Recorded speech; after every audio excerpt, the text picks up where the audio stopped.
The Muunilist 10 were an elite group of ARC Troopers that consisted of 2 Alpha ARC Troopers, 7 infantry clones with specialized training, and was led by ARC Trooper Fordo himself. ARC Trooper Fordo and the 2 Alpha ARC Troopers were trained by Jango Fett himself on Kamino, making them one of the most formidable combat squads in the Grand Army of the Republic. So how did this elite group of clones save the Republic and capture a major separatist leader? I'm going to break down exactly how the Muunilist 10 saved the Republic and how they decimated the intergalactic banking clan.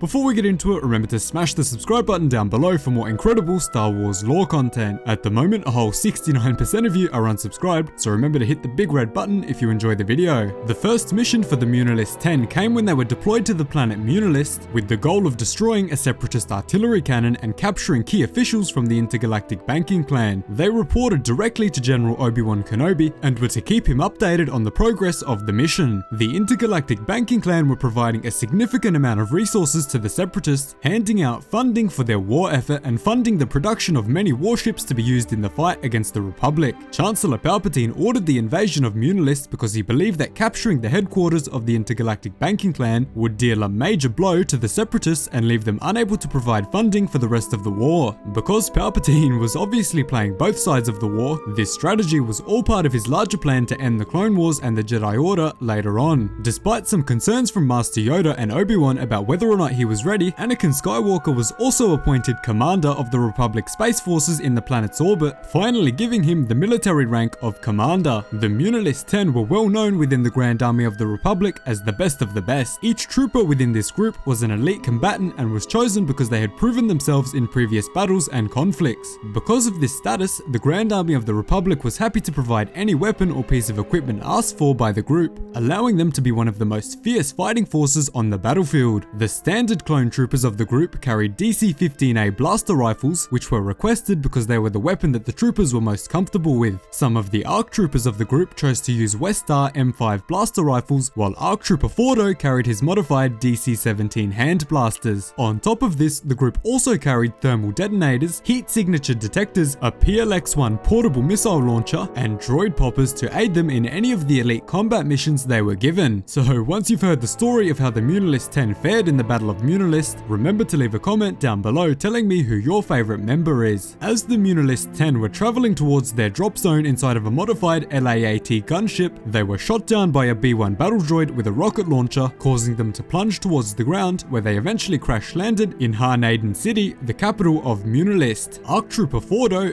looking absolutely awesome, and all of his men managed to escape the wreckage of the crash without a scratch, but moments after they exited their fallen gunship, they were barraged by droid sniper fire from above. Unfortunately, CT-43002, one of the regular clones who made up the Muunilist 10, was hit by droid snipers and killed instantly. 9 clones remain. In retaliation, Fordo then ordered 2 of his men to distract the droid snipers above, and another clone to scan the area for hidden droid enemies. Then, after swiftly scanning the buildings around the crash site, one of the ARC troopers used a PLX-1 portable missile launcher to destroy the ledges of the buildings that the droid snipers were standing on, sending them plummeting to the ground with a loud clank. Following this, the group was confronted by a separatist armored assault tank, which began firing on them, but one of the unidentified ARC lieutenants quickly sprung into action, popping open the tank and planting several high-powered blast charges inside, destroying the vehicle. This was absolutely awesome to see and just shows how elite this group of ARC troopers really were. After this, Fordo sent up a specialized commando recon droid, which was exclusively used by clone commandos and ARC troopers. The recon droid scanned the area and finally discovered the location of the firing artillery weapons, which was the main objective of the group. Fordo quickly opened up a hologram communication with General Kenobi and informed him that their target had been spotted. Obi-Wan then ordered the Muunilist 10 to continue on phase 2 of the mission, which was to destroy the cannon. The Muons of the banking clan were deeply worried at this point, but there was absolutely nothing they could do, with the Republic forces quickly closing in and taking control of their capital city. The group then awesomely used grappling lines to move their way up the droid command center inside of the artillery station and destroy the droid control station where the weapon was being fired from with the same rocket launcher from earlier. After destroying the droid firing station, the group placed a large amount of high-powered blast charges on the barrel and base of the weapon, priming it ready to blow and permanently disable the weapon. After realizing that their primary defenses had been disabled by the elite group of ARC Troopers, the members of the Intergalactic Banking Clan began to panic, realizing that they were left incredibly vulnerable. This obviously caused extreme distress for Count Dooku, because he realized that without the survival of the Banking Clan, the Separatists would have no way to fund the production of new battle droids to continue the war. If Muunilist was lost, the Separatists would be severely weakened, saving the Republic from an extreme onslaught of droid forces on every one of the worlds under their control. The group eventually detonated the blast charges and destroyed the artillery cannons once and for all. Once the control tower and cannons were destroyed, Fordo and his men waited for the arrival of Obi-Wan to assist them in making a final push for the Central Command Center, where the Intergalactic Banking Clan Council were monitoring the status of the invasion. Their goal was to capture the Central Command Center and take key Separatist leaders prisoner, therefore winning the battle and blocking the Banking Clan from continuing to fund the Separatist droid army for the time being. After Obi-Wan arrived on top of the operations tower to meet the elite ARC Troopers, they moved to the Central Command Center of the Muun Council and blasted their way in through the ceiling. The ARC Troopers glided their way down to the ground with grappling lines and opened fire on the droid security inside. Once Obi-Wan hit the floor, he destroyed multiple droidekas, while Fordo captured Sand Hill, who you will remember from Revenge of the Sith. And also, he was the son of Darth Plagueis' good friend, Lash Hill. Obi-Wan offers the Muun a chance to unconditionally surrender, but he is interrupted by the awesome bounty hunter, Dirge. The Muunilist 10 open fire on Dirge and Kenobi is eventually able to kill him, but not after having to use every trick in the book to stop him from regenerating his lost limbs. After destroying Dirge and capturing the leadership of the Intergalactic Banking Clan, the Republic had all but assured themselves victory on Muunilist, and therefore putting a stop to the funding of the Separatist droid army, at least for now. At this point in the war, the Republic was in one of its weakest periods, meaning that if this attack on Muunilist had failed, the Republic would be in serious danger of collapsing. But Darth Sidious would of course never let that happen anyway. Having surrendered, Sand Hill was taken into custody by the Republic, and the majority of the battle droids on Muunilist were deactivated. Sand Hill of course later escaped from Republic imprisonment, but the damage was done to the reputation and morale of the Banking Clan. With most of the leadership